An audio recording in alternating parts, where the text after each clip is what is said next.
बुकवाईज with विशाल या YouTube चॅनलवर सर्वांचं स्वागत आहे.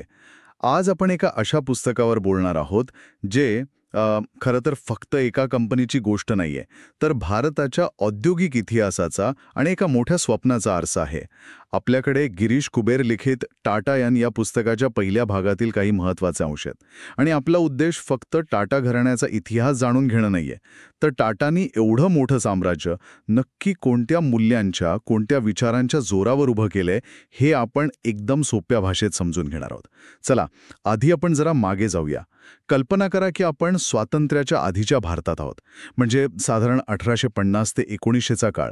तो काळ कसा होता? म्हणजे देशात प्रचंड गरिबी होती, शिक्षणाचा तर अभावच होता, समाज जातपात धर्मावरून विभागलेला होता आणि सगळ्यात महत्त्वाचं, ब्रिटिशांचं राज्य होतं, त्यांची दडपशाही होती. त्या काळात एखाद्या भारतीयाने व्यापार करायचा म्हणजे काय करायचं? म्हणजे शेतात पिकलेला कापूस विकायचा किंवा धान्य विकायचं. हो, किंवा ब्रिटिशांना त्यांच्या इंग्लंडमधल्या कारखान्यांसाठी जो कच्चा माल लागायचा तो पुरवायचा. आपण फक्त पुरवठादार होतो. बरोबर.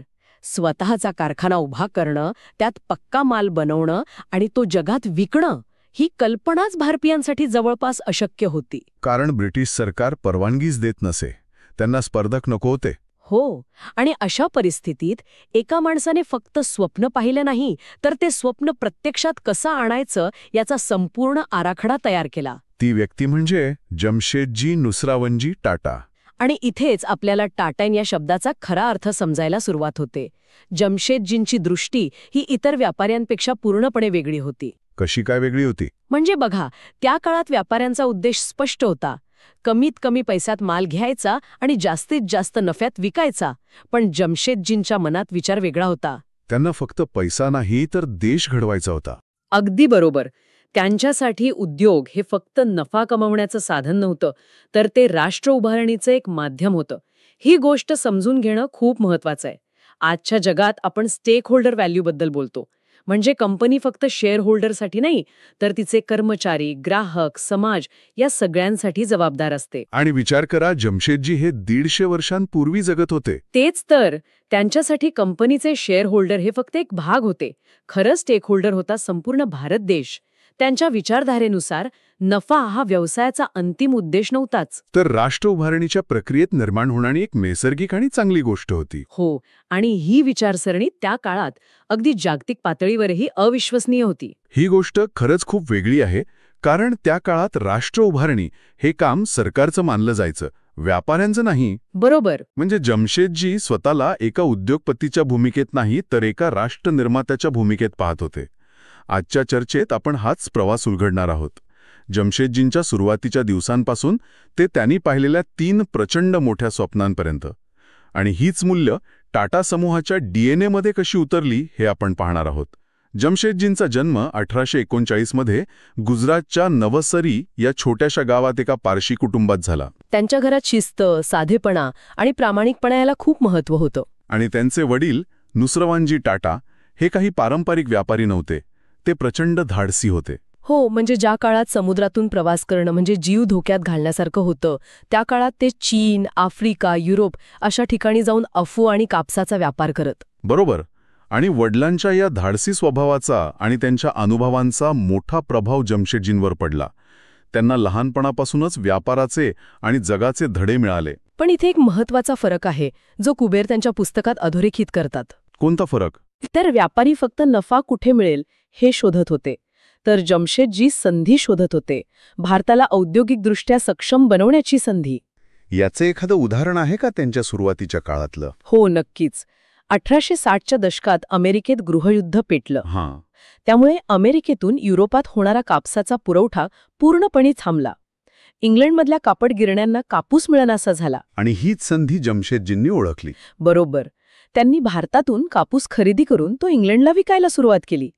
ह्या व्यापारात त्यांनी प्रचंड नफा कमवला. आजच्या भाषेत सांगायचं तर ते करोडपती झाले. म्हणजे त्यांनी योग्य वेळी योग्य संधी ओळखली. पण मग त्या पैशांचं त्यांनी काय केलं? आणि इथे जमशेदजी इतरांपेक्षा वेगळे ठरतात. त्या काळातला दुसरा कोणताही व्यापारी असता तर त्याने तो पैसा जपून ठेवला असता किंवा जमीन जुमला खरेदी केला असता. अगदी. पण जमशेदजींनी तो सगळा नफा पुन्हा व्यवसायात गुंतवला. तो फक्त नफा कमवून बाजूला ठेवण्याचा विचार नव्हता. म्हणजे त्यांच्या डोक्यात एक निश्चित आराखडा होता की हा पैसा कुठे लावायचा. हो, आणि याच आराखड्यातून ती 3 मोठी स्वप्न जन्माला आली, ज्यांनी भारताचा चेहरा मोहरा बदलला. त्यातलं पहिलं कोणतं? त्यांचं पहिलं आणि सर्वात मोठं स्वप्न होतं भारतातच लोखंड आणि पोलादाचा कारखाना उभारणे. त्यांना हे स्पष्ट दिसत होतं की ज्या देशाकडे स्वतःचं पोलाद नाही तो देश कधीच आत्मनिर्भर होऊ शकत नाही. रेल्वेचे रूळ, पूल, धरणं, मोठ्या इमारती, कारखाने, या सगळ्यांसाठी पोलाद लागतं. आणि त्या काळात आपण हे सगळं पोलाद इंग्लंडमधून आयात करत होतो. बरोबर. जमशेदजींना हे चित्र बदलायचं होतं. पण हे स्वप्न प्रत्यक्षात आणणं म्हणजे अशक्यप्राय गोष्ट होती. कारण एकतर ब्रिटिश सरकार कधीच परवानगी देणार नव्हतं, त्यांना भारतीय उद्योगपती मोठे झालेले नको होते. आणि दुसरं म्हणजे पोलाद बनवण्याचं तंत्रज्ञान आणि तज्ज्ञ माणसं भारतात नव्हती. आणि तिसरं, या प्रचंड मोठ्या प्रकल्पासाठी पैसा कुठून आणायचा? अगदी बरोबर. आणि सगळ्यात मोठं आव्हान होतं कच्चा माल शोधण्याचं. म्हणजे नक्की काय? उत्तम प्रतीचं पोलाद बनवण्यासाठी लोह खनिज, कोळसा आणि चुनखडी एकाच ठिकाणी मिळणं गरजेचं होतं. याच्या शोधासाठी त्यांनी अनेक वर्षे अक्षरशः जंगजंग पछाडलं. खरंच? हो. त्यांचे भूगर्भशास्त्रज्ञ ओरिसा आणि छत्तीसगडच्या घनदाट जंगलांमध्ये अनेक महिने फिरत होते. अनेकदा तर त्यांना हिंस्र प्राण्यांचा आणि स्थानिक आदिवासींच्या विरोधाचा सामना करावा लागला. बापरे. आणि कित्येक वर्षांच्या शोधानंतर त्यांना साक्षी नावाच्या एका गावात हा त्रिवेणी संगम सापडला. आणि तिथेच त्यांनी फक्त कारखाना नाही तर जमशेदपूर नावाचं एक संपूर्ण शहर वसवण्याचा पाया घातला. ही गोष्ट खरंच अविश्वसनीय आहे. हो ना. आज आपण स्मार्ट सिटीबद्दल बोलतो, पण जमशेदजींनी 100 वर्षांपूर्वी एक आदर्श औद्योगिक शहर कसं असावं याचं उदाहरण जगासमोर ठेवलं. हो. आणि जमशेदपूर फक्त एक औद्योगिक वसाहत नव्हती. तिथे रुंद रस्ते, 24 तास वीज आणि स्वच्छ पाण्याचा पुरवठा होता. कामगारांसाठी पक्की घरं, मुलांसाठी शाळा, दवाखाने, बाग-बगीचे, सगळ्या सोयी होत्या. एक मिनिट, म्हणजे 100 वर्षापूर्वी जेव्हा युरोप अमेरिकेतही कामगार हक्कांसाठी लढत होते, तेव्हा जमशेदजी भारतात 8 तासांचा दिवस, प्रॉव्हिडंट फंड आणि वैद्यकीय सुविधा देत होते. म्हणजे आज आपण ज्याला कॉर्पोरेट सोशल रिस्पॉन्सिबिलिटी म्हणजे CSR म्हणतो, त्याची ती खरी सुरुवात होती. अगदी. पोलाद बनवणं हे एक स्वप्न होतं, पण त्यासोबतच एक आदर्श समाज निर्माण करणं हे त्यामागे असलेलं मोठं ध्येय होतं. आता त्यांच्या दुसऱ्या स्वप्नाबद्दल बोलूया. त्यांचं दुसरं स्वप्न होतं जलविद्युत निर्मितीचं. वीज. हो. मुंबई हे व्यापाराचं केंद्र बनत होतं. तिथे कापड गिरण्या उभ्या राहत होत्या. ह्या सगळ्या उद्योगांना चालवण्यासाठी प्रचंड ऊर्जेची गरज होती. आणि ही ऊर्जा कोळशावर चालणाऱ्या इंजिनमधून मिळायची, ज्यामुळे खूप प्रदूषण व्हायचं. बरोबर. जमशेदजींनी पश्चिम घाटात पावसाळ्यात वाहून जाणारं पाणी अडवून त्यातून वीज निर्माण करण्याची कल्पना मांडली. पण एक प्रश्न पडतो. एकीकडे पोलाद, दुसरीकडे वीज. हे दोन्ही प्रचंड भांडवल लागणारे आणि मोठे प्रकल्प होते. त्या काळात हे अनेकांना वेडेपणा वाटला असेल. हो. अनेकांनी त्यांची खिल्ली उडवली. डोंगरात धरणं बांधून वीज तयार करणं हे त्या काळात अनेकांच्या कल्पनेपलीकडचं होतं. पण जमशेदजींना भविष्याचा वेध घेता येत होता. नक्कीच. त्यांना माहीत होतं की ऊर्जा ही विकासाची जननी आहे. त्यांच्या याच दूरदृष्टीमुळे आजची टाटा पॉवर उभी आहे, जी आजही देशाच्या विकासाला ऊर्जा पुरवते. आणि त्यांचं तिसरं स्वप्न, जे कदाचित या सगळ्यात जास्त महत्वाचं होतं, ते होतं शिक्षणाबद्दल. बरोबर. त्यांचं तिसरं स्वप्न होतं भारतात जागतिक दर्जाची विज्ञान आणि तंत्रज्ञान शिक्षण देणारी संस्था उभारणे. त्यांना हे का महत्वाचं वाटलं? कारण त्यांना हे पक्क माहीत होतं की नुसते कारखाने उभारून देश मोठा होत नाही. ते कारखाने चालवण्यासाठी, त्यात नवीन तंत्रज्ञान आणण्यासाठी आणि नवनवीन शोध लावण्यासाठी लागणारे शास्त्रज्ञ आणि इंजिनियर सुद्धा देशातच तयार झाले पाहिजेत. अगदी. त्यांना भारताला टेक्नॉलॉजी इम्पोर्टर नाही तर टेक्नॉलॉजी क्रिएटर बनवायचं होतं. या स्वप्नासाठी तर त्यांना खूप संघर्ष करावा लागला असं पुस्तकात म्हटलंय. हो, खूप. या स्वप्नासाठी त्यांनी अनेक वर्ष संघर्ष केला. तत्कालीन व्हाईसरॉय लॉर्ड कर्झन यांनी या प्रस्तावाला कडाडून विरोध केला. अरे देवा. परवानगी मिळवणे, निधी उभारणे, जागा शोधणे यात अनेक अडचणी आल्या. दुर्दैवाने हे स्वप्न त्यांच्या हयातीत पूर्ण होऊ शकलं नाही. पण त्यांच्या मृत्यूनंतर त्यांच्या मुलांनी, दोराबजी टाटा यांनी ते स्वप्न जिवंत ठेवलं आणि त्यातूनच बेंगलुरूमध्ये आजच्या प्रतिष्ठित इंडियन इन्स्टिट्यूट ऑफ सायन्स म्हणजे IISc ची स्थापना झाली. आणि आज ही संस्था भारताच्या वैज्ञानिक प्रगतीचा एक महत्वाचा स्तंभ आहे. नक्कीच. म्हणजे पोलाद, वीज आणि विज्ञान देशाच्या उभारणीसाठी लागणाऱ्या या तिन्ही पायाभूत गोष्टींचा विचार त्यांनी केला होता. हो. आता या सगळ्या गोष्टींना एकत्र जोडून पाहिलं तर टाटायन या संकल्पनेचा गाभा लक्षात येतो. गिरीश कुबेर यांच्या मते जमशेदजींच्या व्यावसायिक तत्वज्ञानाचे 3 मुख्य स्तंभ होते. बरोबर. पहिला स्तंभ आहे सामाजिक जबाबदारी. मी आधी म्हटल्याप्रमाणे उद्योग हा समाजासाठी आहे. तो समाजाच्या संसाधनांवर चालतो, त्यामुळे त्यातून मिळणारा नफा पुन्हा समाजातच गुंतवला पाहिजे. दुसरा स्तंभ आहे सचोटी, इंटिग्रिटी. व्यवसायात कोणताही शॉर्टकट नाही. ब्रिटिश अधिकाऱ्यांना खुश करण्यासाठी लाच देणे किंवा अनैतिक मार्गांचा वापर करणे हे टाटांच्या तत्वज्ञानात कधीच बसत नव्हतं. आणि तिसरा, जो सर्वात महत्वाचा आहे, दीर्घकालीन विचार. हो, आज घेतलेल्या निर्णयाचा परिणाम पुढील 30-50 वर्षांवर काय होईल याचा विचार ते करत. ते फक्त आजचा नफा पाहत नव्हते, तर पुढच्या पिढीचं भविष्य घडवत होते. आणि हीच मूल्य पुढच्या पिढ्यांनीही जपली. याचं एक उत्तम उदाहरण म्हणजे जमशेदजींचे सुपुत्र सर दोराबजी टाटा यांचं. ही गोष्ट ऐकण्यासारखी आहे. नक्कीच. ही घटना पहिल्या महायुद्धानंतरची आहे. टाटा स्टील कंपनी प्रचंड तोट्यात गेली आणि जवळजवळ बुडण्याच्या अवस्थेत होती. कामगारांचे पगार द्यायलाही पैसे नव्हते. हो. तेव्हा बँकेने कर्ज द्यायला स्पष्ट नकार दिला. तेव्हा दोराबजींनी काय केलं असेल, कल्पना करा त्या क्षणाची. कंपनी कोसळण्याच्या मार्गावर आहे, बँकांनी दारं बंद केली आहेत. तेव्हा दोराबजी आणि त्यांच्या पत्नी मेहरबाई एकत्र बसतात आणि एक निर्णय घेतात. तो उद्योगपती म्हणून नाही, तर एका वारसाचे संरक्षक म्हणून. काय निर्णय होता तो? त्यांनी स्वतःची संपूर्ण वैयक्तिक संपत्ती, घरातले दागिने, सोनं नाणं, अगदी मेहरबाई यांच्या मालकीचा जगातला प्रसिद्ध ज्युबिली डायमंडसुद्धा बँकेकडे गहाण ठेवला. काय सांगताय? हो. आणि त्यातून कंपनीसाठी कर्ज उचललं, कामगारांचे पगार दिले. तो एक संदेश होता की कंपनी ही त्यांच्या वैयक्तिक संपत्तीपेक्षा कितीतरी पटीने मोठी आहे. अविश्वसनीय. हेच ते टाटायन तत्वज्ञान आहे, जिथे उद्योग म्हणजे केवळ पैसा कमवण्याचं साधन नाही, तर ती एक राष्ट्रीय जबाबदारी आहे, एक वारसा आहे जो जपलाच पाहिजे. आणि याचमुळे टाटा समूहाने देशात अनेक गोष्टी पहिल्यांदा राबवल्या. त्यांनी कामाच्या ठिकाणी जात धर्मभेद मानला नाही. कामगारांसाठी प्रॉव्हिडंट फंड, वैद्यकीय सुविधा, पेन्शन यांसारख्या गोष्टी त्यांनी तेव्हा सुरू केल्या, जेव्हा जगातही अनेक ठिकाणी याचा विचार झाला नव्हता.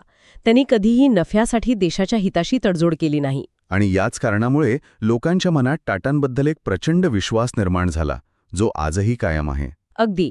टाटा हे फक्त एक नाव नाही, तर ते भारताच्या राष्ट्रीय आत्म्याचा, विश्वासाचा एक भाग बनला आहे. तर आजच्या चर्चेत आपण पाहिलं की टाटायन या शब्दाचा नेमका अर्थ काय आहे. ही खरंच फक्त एका कंपनीची कहाणी नाही, तर नैतिकता, राष्ट्रवाद, सचोटी आणि दूरदृष्टी या मूल्यांवर आधारलेल्या एका विचारधारेची कहाणी आहे. हो. आपण जमशेदजी टाटायांचं व्यक्तिमत्व, त्यांची 3 मोठी स्वप्न आणि त्यांनी भारतीय उद्योग विश्वाला दिलेली नैतिक देणगी यावर प्रकाश टाकला. पुस्तकाच्या या पहिल्या भागात टाटा घराण्याच्या पायाभरणीची ही कथा आहे. जमशेदजींनी लावलेला या रोपट्याचा पुढे विशाल वृक्ष कसा झाला हे जाणून घेणंही तितकंच महत्वाचं आहे. आणि हा प्रवास इथेच थांबत नाही. पुढील भागात आपण पाहणार आहोत की टाटा समूहाचा जागतिक विस्तार कसा झाला, टाटा मोटर्स, टाटा एअरलाइन्स यांसारखे नवे उद्योग कसे उभे राहिले आणि या प्रवासात GRD टाटा यांचे योगदान काय होतं. टाटायन या पुस्तकातील पहिल्या भागावरची ही चर्चा आपल्याला नक्कीच आवडली असेल अशी आशा आहे. सगळ्यात महत्त्वाची गोष्ट म्हणजे जमशेदजी टाटा यांनी 150 वर्षांपूर्वी पाहिलेली स्वप्न आणि त्यांनी जपलेली मूल्य आजही किती समर्पक आहेत हे यातून दिसून येतं. जाता जाता एक विचार करण्यासारखा प्रश्न मनात येतो. आजच्या काळात जिथे नफा हेच अंतिम ध्येय मानलं जातं, तर तिथे टाटायनसारखं तत्वज्ञान उद्योग जगताला काय दिशा देऊ शकतं? खूप महत्वाचा प्रश्न आहे हा. यावर नक्की विचार करा.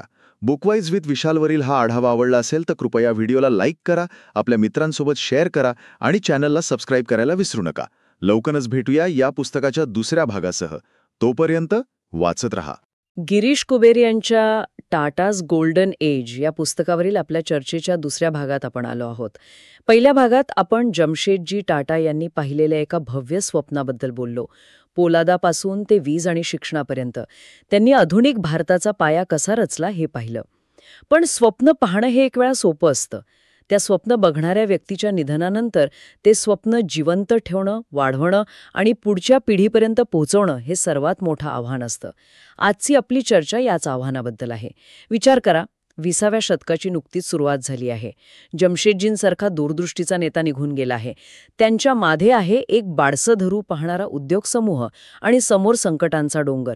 एका बाजूला ब्रिटिश सरकारचा अविश्वास आणि असहकार, दुसऱ्या बाजूला 2 जागतिक महायुद्ध आणि जगात आलेली महामंदी. अशा काळात कोणतीही कंपनी पत्त्याच्या बंगल्यासारखी कोसळली असती.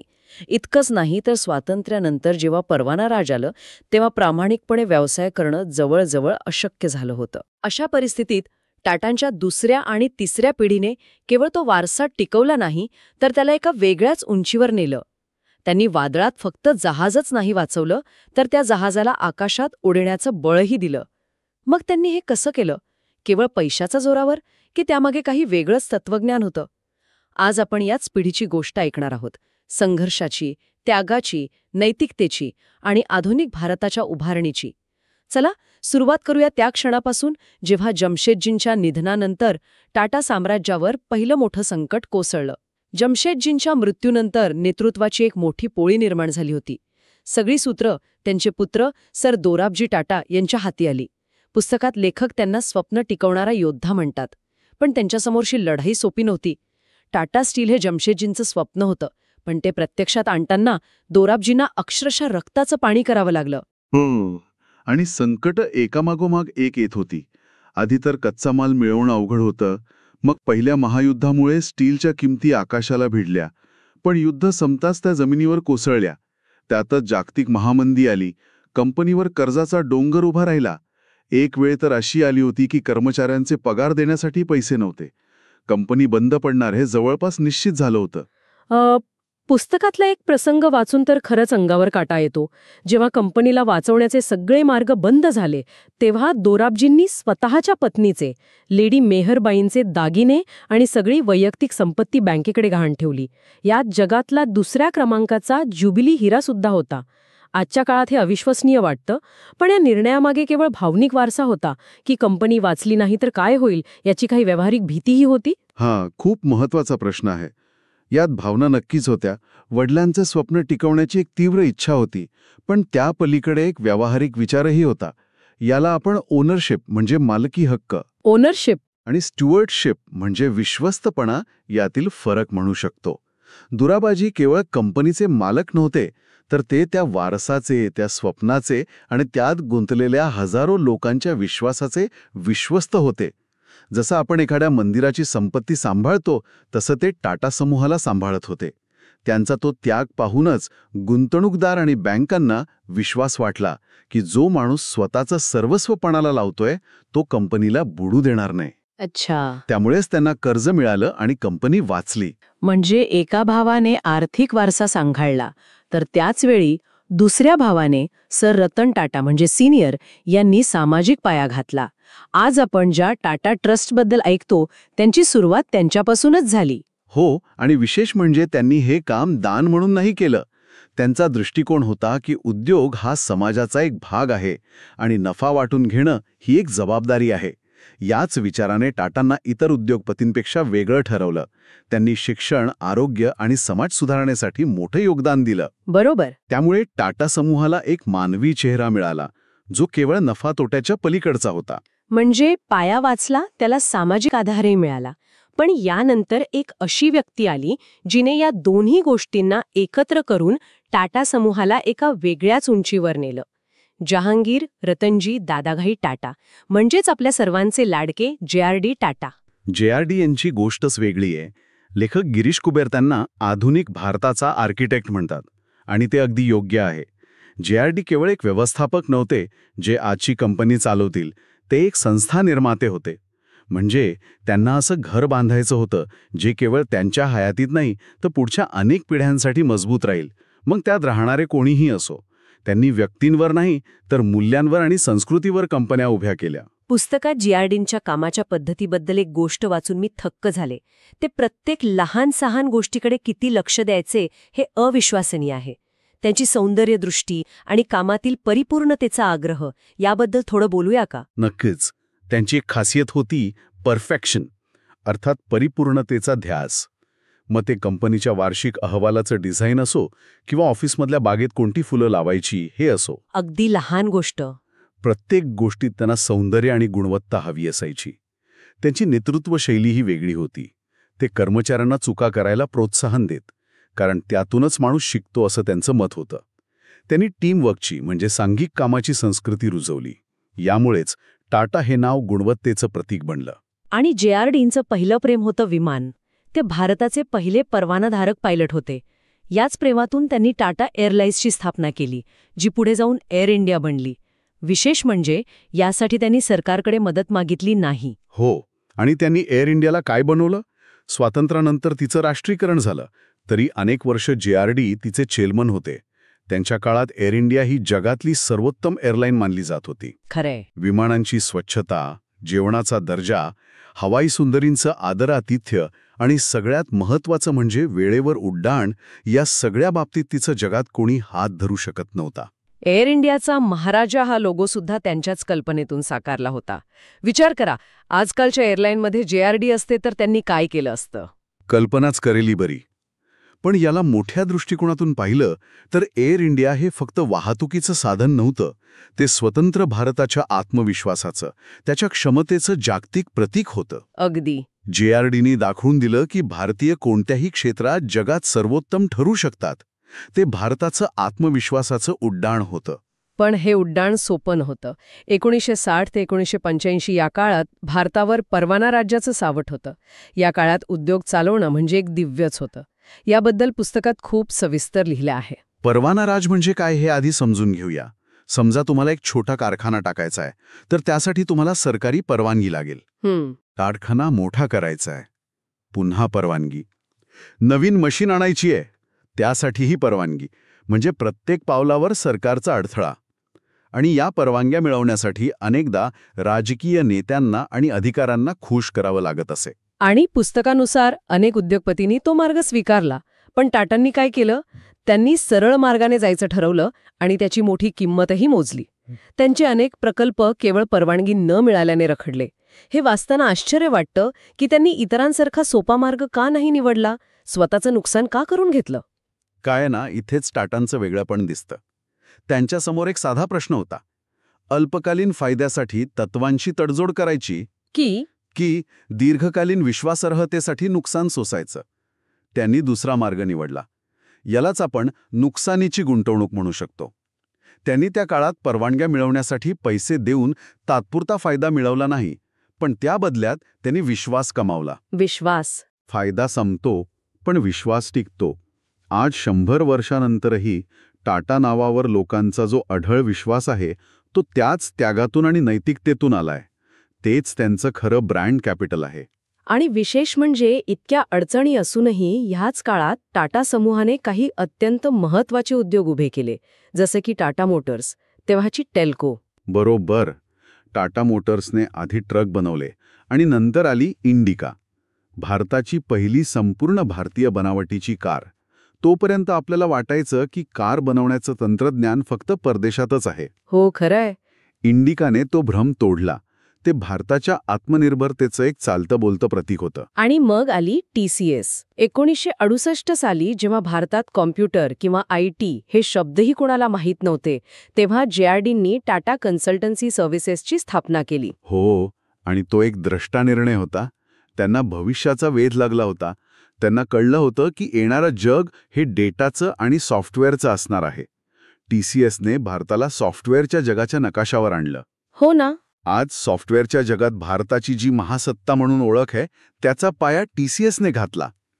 आणि याच काळात टाटा मीठ आलं, ज्याच्या देश का नमक या घोषणेने प्रत्येक भारतीयाच्या मनात घर केलं. म्हणजे टाटा म्हणजे फक्त उद्योग नाही, त्यांनी ज्ञान आणि विज्ञानाच्या क्षेत्रातही मोठं काम केलं.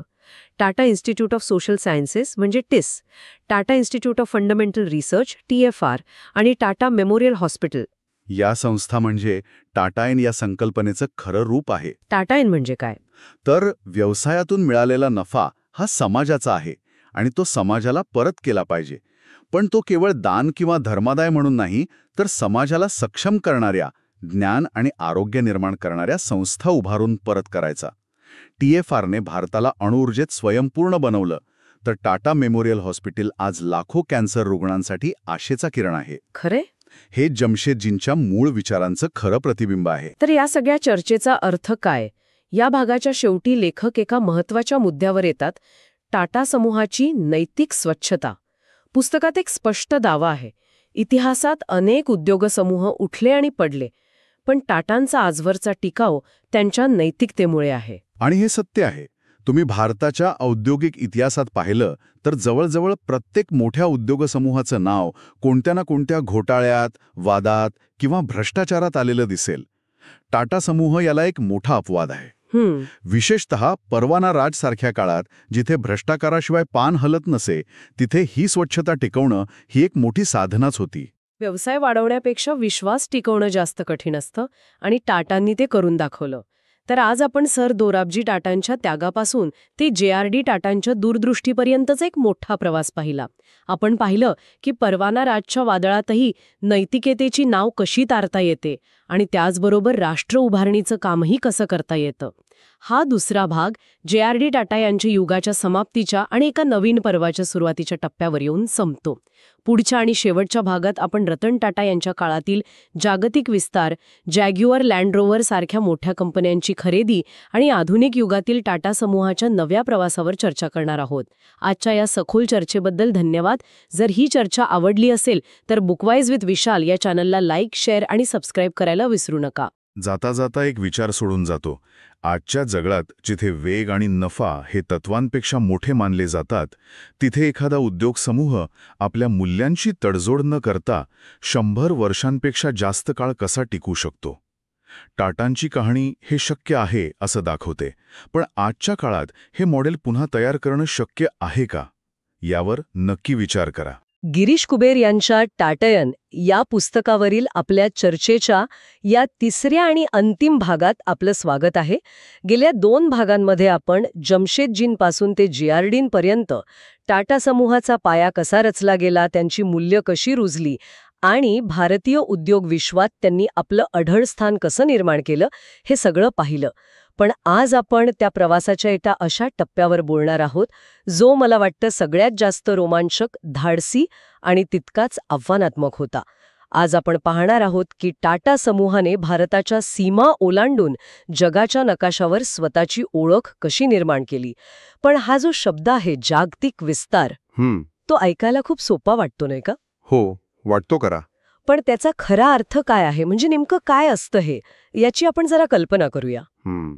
समजा आपल्या शहरात लाडूंसाठी प्रसिद्ध असलेले एक मिठाईचं दुकान आहे. अच्छा. त्याचे लाडू इतके छान आहेत की शहरात त्याचं खूप नाव आहे. आता त्या दुकानदाराच्या मनात येतं की आपलं दुकान फक्त या शहरापुरतं का मर्यादित ठेवावं. बरोबर. आपण थेट पॅरिसमध्ये, जिथे जगभरातले खवय्ये येतात, तिथे एक शाखा उडूया.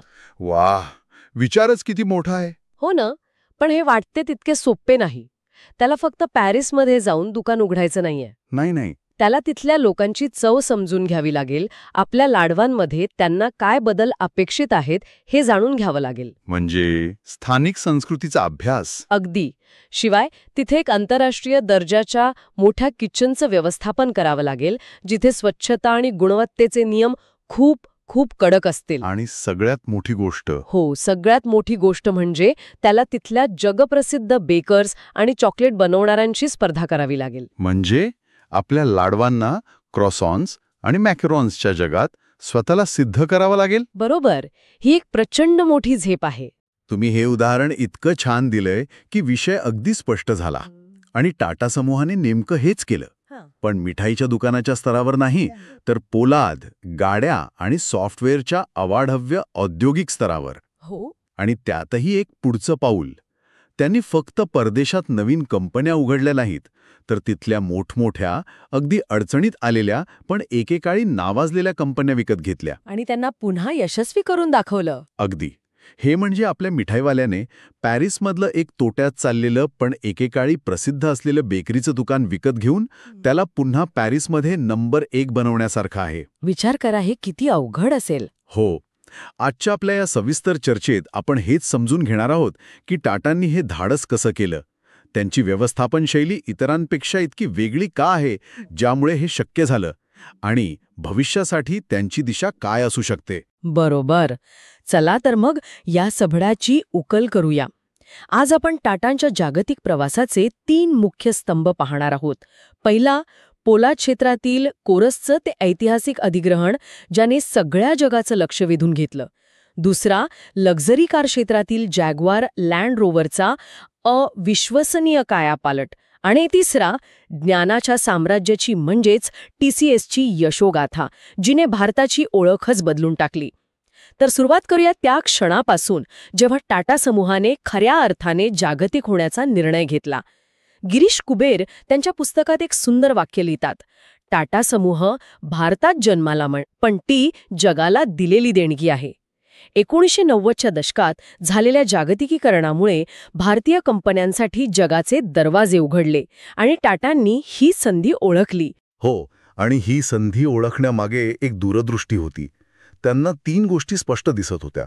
1, जर जगात टिकायचं असेल तर जागतिक दर्जाचं तंत्रज्ञान आणि कौशल्य मिळवावंच लागेल. 2, शून्यातून सुरुवात करण्यापेक्षा जगातल्या मोठ्या प्रस्थापित कंपन्या विकत घेणं म्हणजे अधिग्रहण करणं हा विस्ताराचा एक जलद मार्ग होता. आणि तिसरी आणि सर्वात महत्त्वाची गोष्ट म्हणजे भारतातल्या प्रचंड मोठ्या टॅलेंट पूलला, म्हणजे आपल्या हुशार तरुणांना एक जागतिक मंच मिळवून देणं. त्यांना हे माहीत होतं की आपल्याकडे बुद्धिमत्ता आहे, फक्त तिला योग्य संधीची गरज आहे. अगदी. आणि याच विचारांचं सर्वात मोठं आणि धाडसी पाऊल म्हणजे टाटा स्टीलने कोरस या युरोपियन पोलाद कंपनीला विकत घेणं. मला आठवतं ही बातमी जेव्हा आली होती तेव्हा ती फक्त एक व्यावसायिक बातमी नव्हती. नाही, अजिबात नाही. ती एक राष्ट्रीय अभिमानाची भावना होती. हो वर्तमानपत्रांच्या पहिल्या पानावर मोठमोठे मथळे होते. हो, एक भारतीय कंपनी युरोपमधल्या एका बलाढ्य कंपनीला विकत घेते, यावर अनेकांचा विश्वासच बसत नव्हता. तुमचा मुद्दा बरोबर आहे. आणि त्यात अजून एक गोष्ट जोडण्यासारखी आहे. कोरस ही टाटा स्टीलपेक्षा जवळपास 4 पट मोठी कंपनी होती. 4 पट? हो. त्यामुळे अनेकांना, अगदी भारतातल्या तज्ज्ञांनाही वाटलं की हे धाडस अंगाशी येईल. म्हणजे एका लहान माशाने मोठ्या माशाला गिळण्याचा प्रकार, असं काहीतरी. बरोबर, असंच म्हटलं गेलं. पण इथेच टाटांचं वेगळेपण दिसतं, जे कुबेर यांनी अधोरेखित केलं आहे. टाटांनी हे अधिग्रहण करताना केवळ आर्थिक गणितं मांडली नाहीत. त्यांनी तिथल्या मानवी व्यवस्थापनाचा, तिथल्या कर्मचाऱ्यांच्या कौशल्याचा आदर केला.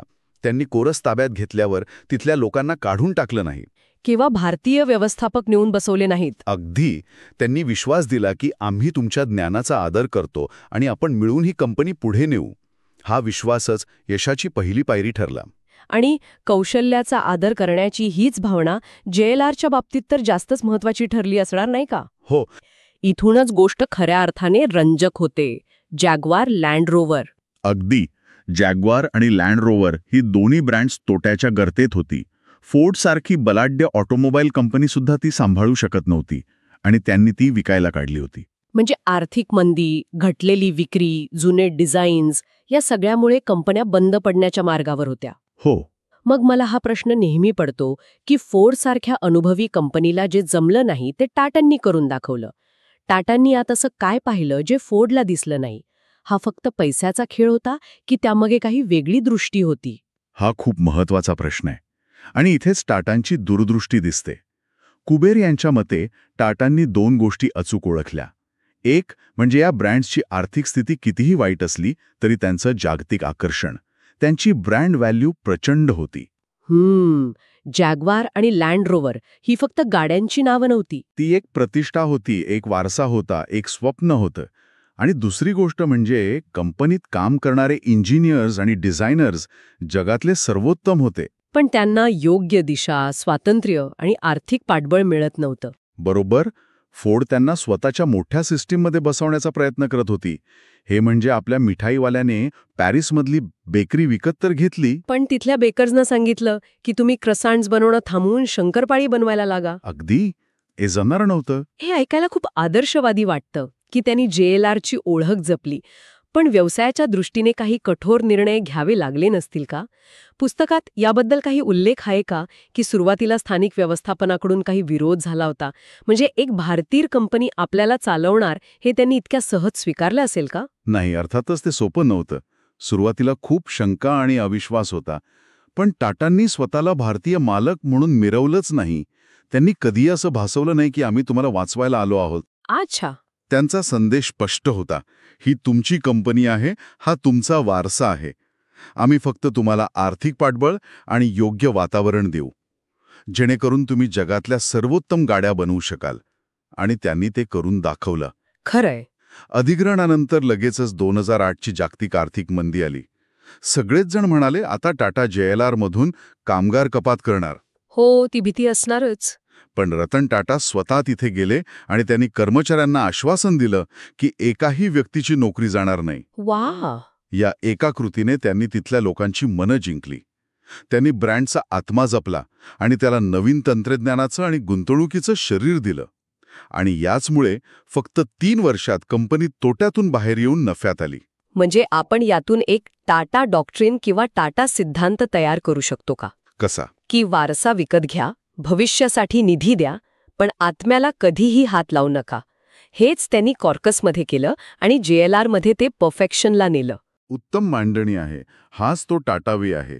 एका बाजूला जागतिक लक्झरी ब्रँड सांभाळायचा आणि दुसऱ्या बाजूला TCS सारखी कंपनी उभी करायची, जिने भारताला IT महाशक्ती म्हणून ओळख दिली. कुबेर यांच्या मते TCS सुरू करण्यामागे फक्त नफा कामवणं हा उद्देश कधीच नव्हता. विचार करा, 1968 साली जेव्हा TCS सुरू झाली तेव्हा भारतात संगणक म्हणजे काय हेच 99% लोकांना माहीत नव्हतं. बरोबर. त्यावेळी सॉफ्टवेअर सर्व्हिसेसची कंपनी सुरू करणं म्हणजे आज मंगळावर चहाचं दुकान उघडण्यासारखं धाडसी होतं. अगदी. कुबेर म्हणतायत TCS ही भारताला ज्ञान महाशक्ती बनवण्यासाठी सुरू झालेली लढाई होती. टाटांना माहिती होतं की भविष्य तंत्रज्ञानाचं आहे आणि भारताकडे सगळ्यात मोठी ताकद आहे ती म्हणजे बुद्धिमत्ता. TCSने लाखो भारतीय तरुणांना केवळ रोजगार दिला नाही, तर त्यांना जागतिक दर्जाचं प्रशिक्षण दिलं आणि भारतीय बुद्धिमत्तेला जगभरात प्रतिष्ठा मिळवून दिली. आज जगातली कोणतीही मोठी बँक, एअरलाईन किंवा रिटेल कंपनी अशी नाही जिथे TCSचे सॉफ्टवेअर किंवा सेवा वापरली जात नाही. ही एक मूक क्रांती होती. आणि याच विचारातून, म्हणजे सामान्य माणसाच्या आयुष्यात तंत्रज्ञानाने बदल घडवण्याच्या विचारातून आलेला दुसरा प्रयोग म्हणजे नॅनो. गाडी म्हणून ती व्यावसायिकदृष्ट्या पूर्ण यशस्वी झाली नाही हे आपण सगळेच मान्य करतो. पण काही टीकाकार म्हणतात की नॅनो हे एक स्वप्न होतं, पण एक अपयशी स्वप्न. या व्यावसायिक अपयशामुळे त्यामागे असलेल्या उदात्त हेतूचं महत्त्व कमी होतं का? हा एक खूप वादग्रस्त पण महत्वाचा मुद्दा आहे. पुस्तकात कुबेर याकडे एका वेगळ्या दृष्टिकोनातून पाहतात. रतन टाटांनी एका मध्यमवर्गीय कुटुंबाला पावसात एकाच स्कूटरवरून जीव धोक्यात घालून जाताना पाहिलं आणि ठरवलं की त्यांना एक सुरक्षित आणि परवडणारी गाडी द्यायची. हो, ही गोष्ट प्रसिद्ध आहे. नॅनो हे केवळ एक वाहन नव्हतं, ते एका सामान्य माणसाला 4 चाकीचं सुख देण्याचं स्वप्न होतं. 1 लाखाची गाडी बनवणं हे अभियांत्रिकीच्या दृष्टीने एक प्रचंड मोठं आव्हान होतं. खरंय. व्यावसायिक यश अपयश हा भाग वेगळा, पण त्या प्रयोगाने भारतीय डिझाईन आणि अभियांत्रिकीची क्षमता जगाला दाखवून दिली. जगातल्या मोठमोठ्या ऑटो कंपन्यांनी नॅनोचा अभ्यास केला. अच्छा. त्यामुळे ते उत्पादन म्हणून अयशस्वी ठरले असेल, पण एक इंजिनिअरिंग मार्व्हल म्हणून आणि सामान्य माणसासाठी काहीतरी करण्याची तळमळ म्हणून ते आजही महत्वाचं आहे. म्हणजे त्याचा धडा हा प्रयत्नात आहे, अंतिम निकालात नाही. बरोबर. मग या सगळ्याचा अर्थ काय? पोलादापासून ते सॉफ्टवेअर आणि गाड्यांपर्यंत प्रत्येक क्षेत्रात यशस्वी होण्यामागचं गुपित काय आहे? कुठे आहे तो समान धागा जो या सगळ्याला एकत्र बांधतो? उत्तर आहे टाटांची लीडरशिप DNA किंवा त्यांची नेतृत्व शैली. त्यांच्यासाठी नफा हे साध्य नाही तर साधन आहे. प्रत्येक मोठ्या निर्णयामध्ये मानवी मूल्यांचा विचार, कर्मचाऱ्यांवर विश्वास आणि समाजाप्रती असलेली जबाबदारीची भावना असते. कुबेर पुस्तकात एक खूप जुना प्रसंग सांगतात जिथे कंपनी आर्थिक अडचणीत असताना कामगारांचे पगार वेळेवर देण्यासाठी टाटा कुटुंबातील एका व्यक्तीने स्वतःचे दागिने गहाण ठेवले. अरे वा. पण कामगारांचा हक्क अबाधित ठेवला.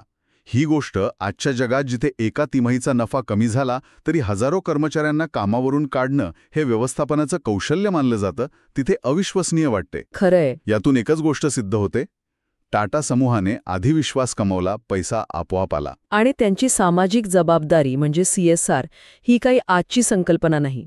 आजकाल अनेक कंपन्या कायद्याच्या दबावामुळे किंवा प्रसिद्धीसाठी CSR करतात, पण टाटांनी हे तेव्हापासून सुरू केलं जेव्हा हा शब्दही अस्तित्वात नव्हता. अगदी. मग ते टाटा मेमोरियल हॉस्पिटल असो, जे लाखो कॅन्सरच्या रुग्णांसाठी आशेचा किरण आहे, किंवा Indian institute of science IISc सारख्या शिक्षण संस्था असोत. अगदी बरोबर. टाटा समूहाने कमावलेल्या नफ्याचा जवळपास 66% भाग हा आजही टाटा ट्रस्ट्सकडे जातो. जे हे सामाजिक कार्य करतात. 66%. हो, हे जगातले एक अद्वितीय मॉडेल आहे. एकीकडे प्रचंड नफा कमवायचा आणि दुसरीकडे तोच नफा समाजाला परत द्यायचा. त्यांनी भारताला केवळ औद्योगिक नकाशा दिला नाही, तर लाखो रोजगार निर्माण केले आणि सर्वात महत्त्वाचं म्हणजे एका भारतीय ब्रँडला जागतिक उंचीवर नेऊन ठेवलं. आणि भविष्यात आज जग खूप झपाट्याने बदलत आहे. कृत्रिम बुद्धिमत्ता म्हणजे AI, इलेक्ट्रिक गाड्या, EVs, नवीन ऊर्जा स्रोत, या सगळ्या बदलांमध्ये टाटा समूह स्वतःला कुठे पाहतो? पुस्तकात यावर काही भाष्य आहे का? हो, कुबेर यांच्या मते टाटा समूह भविष्यातही याच बदलांचं नेतृत्व करण्याच्या तयारीत आहे. कृत्रिम बुद्धिमत्ता, इलेक्ट्रिक वाहने, नवी ऊर्जा आणि डिजिटलायझेशन यांसारख्या क्षेत्रात ते निर्णायक भूमिका बजावतील. आपण टाटा नेक्स्टॉन EV आणि टियागो EVच्या रूपाने त्याची सुरुवात पाहतोच आहोत. बरोबर. एअर इंडियाचं अधिग्रहण करून ते एव्हिएशन क्षेत्रात पुन्हा एकदा मोठी झेप घेत आहेत. त्यांचा उद्देश केवळ आर्थिक वाढ नाही, तर भविष्यातील पिढ्यांसाठी एक संतुलित, प्रगत आणि मानवी मूल्यांवर आधारित समाज निर्माण करणे आहे. ते केवळ तंत्रज्ञान विकणार नाहीत, तर तंत्रज्ञानाचा वापर करून समाजाच्या समस्या सोडवण्याचा प्रयत्न करतील. अगदी. तर टाटांच्या या संपूर्ण प्रवासातून एक गोष्ट स्पष्ट होते, टाटा समूह हा केवळ एक उद्योग गट नाही, तर ती एक जिवंत विचारधारा आहे. व्यवसाय मूल्यांवर, विश्वासावर आणि धाडसावर कसा उभा राहतो हे यातून शिकायला मिळतं. स्पर्धा करा, पण माणुसकी हरवू नका. जागतिक व्हा, पण आपली मुळं विसरू नका. आणि गिरीश कुबेर यांनी या पुस्तकातून केवळ एका कंपनीचा इतिहास सांगितलेला नाही, तर गेल्या 150 वर्षात भारताचा आत्मविश्वास कसा वाढत गेला याचीही कहाणी आहे. एका वसाहतवादी देशात सुरू झालेल्या कंपनीने त्याच देशांवर राज्य करण्याचं स्वप्न पाहिलं आणि ते पूर्ण करून दाखवलं. टाटायन ही केवळ एका कंपनीची नाही, तर एका देशाच्या महत्वाकांक्षेची कथा आहे. तुम्हाला आमची ही चर्चा आवडली असेल तर कृपया बुकवाईज विथ विशालला लाईक, शेअर आणि सबस्क्राईब करायला विसरू नका. तुमच्या प्रतिसादाने आम्हाला अशाच माहितीपूर्ण चर्चा करण्यासाठी प्रोत्साहन मिळतं. आणि जाता जाता एक विचार करायला लावणारा प्रश्न. टाटा समूहाने हे सिद्ध केले आहे की नफा आणि सामाजिक मूल्ये एकत्र नांदू शकतात. आजच्या स्टार्टअपच्या जगात जिथे ग्रोथ ॲट ऑल कॉस्ट्स म्हणजेच कोणत्याही परिस्थितीत फक्त वाढ हा एकमेव मंत्र मानला जातो, तिथे टाटांचे हे 100 वर्ष जुने मॉडेल कालबाह्य झाले आहे की पूर्वीपेक्षा अधिक प्रासंगिक आणि आवश्यक बनले आहे, यावर नक्की विचार करा. पुढच्या भागात कोणत्या पुस्तकाचा सारांश ऐकायला आवडेल? तुमच्या सूचना कमेंट्समध्ये नक्की कळवा. कदाचित तुमचेच आवडते पुस्तक पुढच्या चर्चेचा विषय असेल.